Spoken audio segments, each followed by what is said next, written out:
देश आज राष्ट्रपिता महात्मा गांधी और पूर्व प्रधानमंत्री लाल बहादुर शास्त्री की जयंती पर उन्हें श्रद्धा सुमन अर्पित कर रहा है।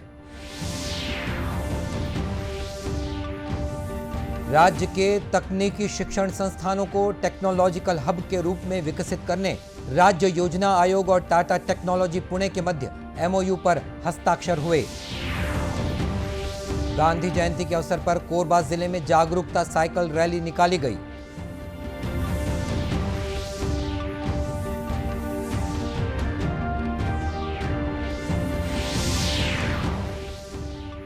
और राष्ट्रव्यापी टीकाकरण अभियान के तहत देश में अब तक 218 करोड़ 75 लाख से अधिक कोविड रोधी टीके लगाए गए।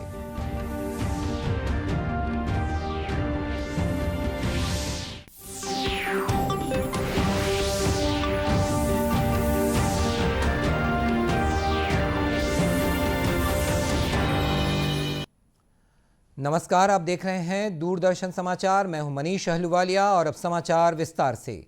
देश आज राष्ट्रपिता महात्मा गांधी और पूर्व प्रधानमंत्री लाल बहादुर शास्त्री की जयंती पर उन्हें श्रद्धा सुमन अर्पित कर रहा है। राष्ट्रीय राजधानी दिल्ली में महात्मा गांधी की समाधि राजघाट पर राष्ट्रपति द्रौपदी मुर्मू, उपराष्ट्रपति जगदीप धनखड़ और प्रधानमंत्री नरेंद्र मोदी ने पुष्पांजलि अर्पित की। राष्ट्रपति, उपराष्ट्रपति और प्रधानमंत्री विजय घाट भी गए, जहां उन्होंने पूर्व प्रधानमंत्री लाल बहादुर शास्त्री की समाधि पर श्रद्धा सुमन अर्पित किए। कर रहे हैं, महात्मा गांधी को श्रद्धांजलि अर्पित कर रहे हैं, श्रद्धान्वित हैं, श्रद्धा सुमन अर्पित कर रहे हैं उस राष्ट्रपिता को जिनसे प्रधानमंत्री स्वयं प्रेरित हैं। ये तस्वीरें आप विजय घाट से देख रहे हैं, जहां इस वक्त पहुंची हैं महामहिम राष्ट्रपति द्रौपदी मुर्मू, लाल बहादुर शास्त्री, जिन्होंने हमें शांति और सहृदयता का तो संदेश दिया ही, साथ ही साथ ये भी संदेश दिया कि यदि दुश्मन सर पे आए तो उसके साथ किस बहादुरी से मुकाबला किया जाना चाहिए। उन्होंने कहा कि हमें शांति के लिए उतनी ही बहादुरी से लड़ना चाहिए जितना हम युद्ध में लड़ते हैं।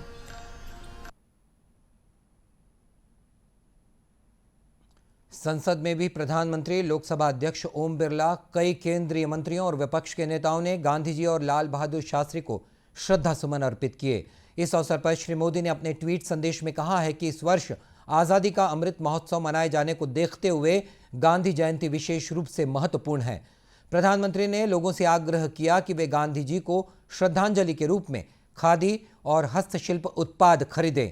श्री मोदी ने लाल बहादुर शास्त्री को याद करते हुए कहा कि शास्त्री जी की सादगी और स्पष्टता के लिए देश भर में उनकी सराहना की जाती है। लाल बहादुर शास्त्री की जयंती के अवसर पर श्री मोदी ने नई दिल्ली स्थित प्रधानमंत्री संग्रहालय की कुछ झलकियां साझा की, जो उनके जीवन और कार्यों को दर्शाती हैं। छत्तीसगढ़ की राज्यपाल अनुसुईया उइके और मुख्यमंत्री भूपेश बघेल ने भी राष्ट्रपिता महात्मा गांधी और पूर्व प्रधानमंत्री लाल बहादुर शास्त्री की जयंती के अवसर पर उन्हें नमन करते हुए श्रद्धा सुमन अर्पित किए हैं। मुख्यमंत्री ने अपने संदेश में कहा कि गांधी जी के दिखाए गए मार्ग पर चलते हुए छत्तीसगढ़ ग्राम स्वराज की दिशा में आगे बढ़ रहा है। इस अवसर पर राजधानी रायपुर के शहीद स्मारक भवन में गांधी, युवा और नए भारत की चुनौतियां इस विषय पर आयोजित कार्यक्रम में मुख्यमंत्री ने 2 पुस्तकों का विमोचन भी किया। इन पुस्तकों में आशीष सिंह द्वारा लिखित पुस्तक सोना खान 1857 और आमिर हाशमी द्वारा लिखित पुस्तक जोहार गांधी शामिल हैं। इधर छत्तीसगढ़ विधानसभा में भी विधानसभा अध्यक्ष चरणदास महंत ने महात्मा गांधी और लाल बहादुर शास्त्री जी के चित्र पर पुष्पांजलि अर्पित कर उन्हें याद किया। इस अवसर पर मीडिया से बातचीत में उन्होंने कहा कि गांधी जी ने अंतर्राष्ट्रीय जगत में पीड़ित मानवता की सेवा को ईश्वर का रूप दिया। सिर्फ देश नहीं, अंतर्राष्ट्रीय जगत में जिन्होंने पीड़ित मानवता की सेवा को ईश्वर भक्ति का रूप दिया, ईश्वर की सेवा का रूप दिया। और दूसरा लाल बहादुर शास्त्री जी, जिन्होंने देश के किसानों को और देश के जवानों को दोनों के प्रति सम्मान भाव रखते हुए उन्हें उच्चतर स्थिति का स्थान दिया। आज का दिन हम सब के लिए उनके प्रति समर्पण की भावना को प्रदर्शित करता है। प्रदेश के सभी जिलों में भी राष्ट्रपिता महात्मा गांधी और पूर्व प्रधानमंत्री श्री शास्त्री की जयंती पर उन्हें श्रद्धा सुमन अर्पित करने विविध कार्यक्रम आयोजित किए जा रहे हैं। राज्य के तकनीकी शिक्षण संस्थानों को टेक्नोलॉजिकल हब के रूप में विकसित करने और कृषि अनुसंधान तथा नवाचार केंद्रों के अपग्रेडेशन के लिए राज्य योजना आयोग और टाटा टेक्नोलॉजी पुणे के मध्य एमओयू पर हस्ताक्षर किए गए। इस अवसर पर मुख्यमंत्री ने कहा कि भविष्य में प्रौद्योगिकी पर आधारित अर्थव्यवस्था के विस्तार की संभावना है और ये जरूरी है कि राज्य के युवाओं को आधुनिकतम तकनीकों से लैस किया जाए ताकि वे रोजगार और स्वरोजगार के लिए तैयार हो सकें। मुख्यमंत्री ने कहा कि टाटा टेक्नोलॉजी के साथ ये एमओयू छत्तीसगढ़ के औद्योगिक विकास में तेजी लाएगा। श्री बघेल ने कहा कि उद्योगों की मांग के अनुरूप युवाओं की शिक्षा होनी चाहिए। इस मौके पर राज्य योजना आयोग के उपाध्यक्ष अजय सिंह ने बताया कि टाटा टेक्नोलॉजी द्वारा आगामी 3 वर्षों तक राज्य योजना आयोग के सहयोग से संबंधित विभागों के माध्यम से शैक्षणिक और तकनीकी संस्थानों को अपनी सेवाएं उपलब्ध कराई जाएंगी। केंद्रीय स्वच्छता सर्वेक्षण की देशव्यापी रैंकिंग में रायपुर शहर देश के 10 लाख से अधिक आबादी वाले टॉप 10 शहरों से बाहर होकर 11वीं पायदान पर पहुंच गया है। रायपुर शहर को वाटर प्लस नहीं होने की वजह से स्वच्छता सर्वेक्षण की रैंकिंग में कम अंक मिले। इस बारे में मीडिया से बातचीत में राजधानी के महापौर एजाज ढेबर ने कहा कि रायपुर शहर को स्वच्छता रैंकिंग में टॉप 10 में लाने के लिए थोड़ा समय लगेगा। उन्होंने कहा कि शहर को स्वच्छ बनाने के लिए सकारात्मक कदम उठाए जा रहे हैं, जिसके बेहतर परिणाम भविष्य में मिलने की उम्मीद है। इंदौर की बात करेंगे तो ये पहले से विकसित शहर है। नागभूषण राव जी ने कहा हमारे यहाँ ये सब चीज़ें, जैसे हम प्रोसेसिंग प्लांट हमारा 1 साल पहले ही चालू हुआ है। अगर हम बात करेंगे अभी हमारा एसटीपी अभी हम 2 महीना 3 महीना पहले चालू करें। ऐसी बहुत सारी चीज़ है जो उसको शुरुआत अभी हमने की है, जिसके लोग पहले से करते आ रहे हैं। तो कहीं ना कहीं देखिए थोड़ा सब चीज़ों में समय लगेगा और शहर को भी समझाने के लिए अगर वहाँ से लोगों को नकारात्मक अगर लोग जवाब दे रहे हैं तो ये भी हमारे लिए प्रश्न चिन्ह है। इस बात को हम स्वीकार करते हैं। तो ये सब चीज़ों को पॉजिटिव में लाने के लिए, एक सकारात्मक जवाब लाने के लिए हम फिर से संघर्ष करेंगे, हम फिर से मैदान में उतरेंगे और मुझे लगता है कि हम इस बार आने वाले समय में अच्छा रिजल्ट देंगे। वहीं स्वच्छ सर्वेक्षण में छोटे शहरों की कैटेगरी में दुर्ग जिले के पाटन ने ईस्ट जोन में पहला और देश में दूसरा स्थान हासिल किया है। आयुष्मान भारत प्रधानमंत्री जन आरोग्य योजना के तहत आज कोरबा जिले में गांधी जयंती के अवसर पर जागरूकता साइकिल रैली का आयोजन किया गया। रैली को कलेक्टर संजीव झा और महापौर राजकिशोर प्रसाद ने हरी झंडी दिखाकर रवाना किया। रैली में स्काउट गाइड और स्कूली बच्चों ने भी हिस्सा लिया। कलेक्टर संजीव झा ने बताया कि आयुष्मान भारत पखवाड़े का आयोजन 7 अक्टूबर तक किया जाएगा। इस दौरान जिले के सभी पात्र हितग्राहियों को आयुष्मान कार्ड बनाने की अपील की गई है। आयुष्मान योजना है, उसको व्यापक प्रचार प्रसार करने के लिए स्काउट गाइड के माध्यम से आज रैली निकाली गई है। उसका उद्देश्य है कि जो जनता है उनको इसके योजना के बारे में ज़्यादा से ज़्यादा उनको जानकारी हो। और वर्तमान में आयुष्मान के कार्ड बनाए जा रहे हैं। जो लोग छूटे हुए हैं उनको सैचुरेशन मोड में किया जा रहा है, जिसमें अपने यहाँ लगभग 4 लाख लोगों के कार्ड बनने हैं। तो इस साइकिल रैली के माध्यम से और लोगों में जागरूकता आएगी और हमारे जो कार्ड बनाने की प्रगति है उसमें वृद्धि होगी और लोग इस योजना के बारे में जो नहीं जानते हैं वो भी जानेंगे और ज़्यादा से ज़्यादा लाभ लेंगे। महापौर राजकिशोर प्रसाद ने कहा कि राज्य सरकार स्वास्थ्य के क्षेत्र में आम जनता को जागरूक करने के लिए लगातार इस तरह के कार्यक्रम आयोजित करती है।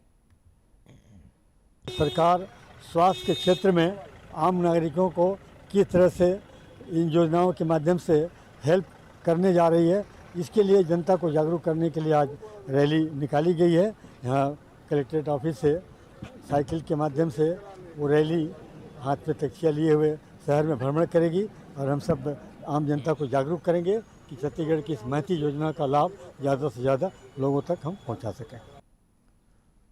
गौरतलब है कि आज गांधी जयंती के अवसर पर पूरे छत्तीसगढ़ में आयुष्मान भारत योजना को लेकर जागरूकता रैली निकाली जा रही है। राष्ट्रव्यापी टीकाकरण अभियान के अंतर्गत अब तक 218 करोड़ 75 लाख से अधिक कोविड रोधी टीके लगाए जा चुके हैं। कल 6,90,000 से अधिक टीके लगाए गए। इस दौरान प्रदेश भर में 3,000 से अधिक नए मरीजों की पुष्टि हुई है, जबकि स्वस्थ होने की दर बढ़कर 98.73% पहुंच गई है। वर्तमान में 37,444 रोगियों का इलाज चल रहा है। केंद्रीय स्वास्थ्य मंत्रालय ने बताया कि राज्य सरकारों और केंद्र शासित प्रदेशों को अब तक 203 करोड़ 45 लाख से अधिक कोविड रोधी टीके उपलब्ध कराए गए हैं, जिनमें से 2 करोड़ 19 लाख से अधिक टीके अब भी राज्यों और केंद्र शासित प्रदेशों के पास मौजूद हैं। इधर छत्तीसगढ़ में भी कोरोना संक्रमण की दर में लगातार गिरावट दर्ज की जा रही है। प्रदेश में अब कोरोना संक्रमित मरीजों की संख्या में कमी आई है। अंतर्राष्ट्रीय वृद्धजन दिवस के अवसर पर प्रदेश के विभिन्न जिलों में विविध कार्यक्रमों का आयोजन किया गया। इसी कड़ी में जांजगीर चांपा जिले में 30 से अधिक वृद्धजनों और नेत्रहीनों का सम्मान किया गया। इस अवसर पर कार्यक्रम के मुख्य अतिथि छत्तीसगढ़ विधानसभा में नेता प्रतिपक्ष नारायण चंदेल ने कहा कि बुजुर्गों के सम्मान करना स्वयं का सम्मान है। उन्होंने राज्य सरकार से तीर्थ यात्रा योजना को फिर से शुरू करने की मांग भी की। अपने बुजुर्गों का, अपने वृद्धजनों का हम सम्मान करते हैं। आज हम सब लोगों ने उनके सम्मान करके स्वयं को अभिभूत महसूस किए। और बुजुर्ग जो है वो इस समाज में अनुभव का खजाना है। इधर कोरिया जिले के बैकुंठपुर में भी अंतर्राष्ट्रीय वृद्धजन दिवस के अवसर पर जिला स्तरीय सम्मान समारोह में वृद्धजनों का सम्मान किया गया। इस दौरान मौजूद वरिष्ठ जनों को कानूनी अधिकारों और राज्य सरकार की योजनाओं के बारे में जानकारी दी गई। कार्यक्रम में संसदीय सचिव और विधायक अंबिका सिंहदेव ने दूरदर्शन समाचार से बातचीत में कहा कि वृद्धजनों का सम्मान केवल एक दिन नहीं बल्कि हर दिन किया जाना चाहिए। हर साल के तरह इस साल भी वहाँ पर प्रोग्राम का आयोजन किया गया। मैं सभी से यही निवेदन करूँगी कि वृद्धजनों का सम्मान किसी एक दिन नहीं, उनका सम्मान रोज जरूरी है। रोज उनका सम्मान, क्योंकि उनके पास जो बहुत बड़ी पूंजी है। आज हमारी नई पीढ़ी जो वृद्धजन का सम्मान नहीं कर पा रही है या कहीं उनसे दूरी बना रही है, इसकी कमी उनमें देखी जा रही है। सबसे बड़ी पॉइंट है पेशेंस। ये हमारे प्रेजेंट जनरेशन में बिल्कुल कमी है। मैं चाहूँगी कि प्रेजेंट जनरेशन वृद्धजनों के साथ बैठकर पेशेंटली उनसे बात कर अपना पेशेंस लेवल भी बढ़ाएं। इस मौके पर वरिष्ठ जनों के लिए स्वास्थ्य परीक्षण शिविर का आयोजन भी किया गया। प्रधानमंत्री उज्ज्वला योजना महिलाओं को सुकून देने की दिशा में वरदान साबित हो रही है। प्रत्येक गांव और प्रत्येक घर को धुआं रहित बनाने के लिए धरातल पर उतारे गई इस योजना का अब सकारात्मक परिणाम भी मिलने लगा है। इसी कड़ी में जांजगीर चांपा जिले के जनपद पंचायत अकलतरा के पंडरिया गांव में महिलाओं के चेहरों पर खुशी देखने लायक है। इस योजना के तहत गरीब महिलाओं को मुफ्त LPG गैस कनेक्शन मिल रहे हैं, जिसका लाभ पंडरिया गांव की महिलाएं भी ले रही हैं। इस योजना से एक तरफ जहां पेड़ों की कटाई रुक गई है, तो वहीं महिलाओं का स्वास्थ्य भी बेहतर हो रहा है। हितग्राहियों ने बताया कि इस योजना के कारण उन्हें धुएं से निजात मिल गई है और भोजन बनाना भी आसान हो गया है।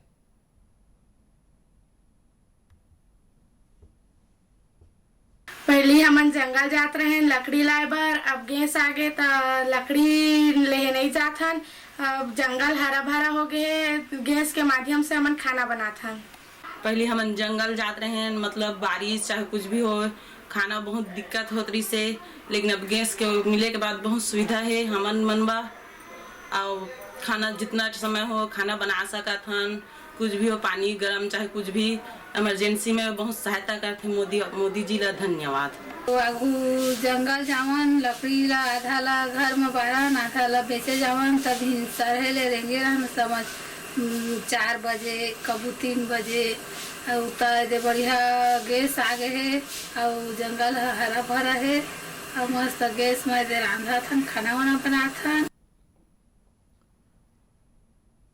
गौरतलब है कि प्रधानमंत्री उज्ज्वला योजना के तहत अब तक 9 करोड़ से अधिक महिलाओं को इसका लाभ मिल चुका है।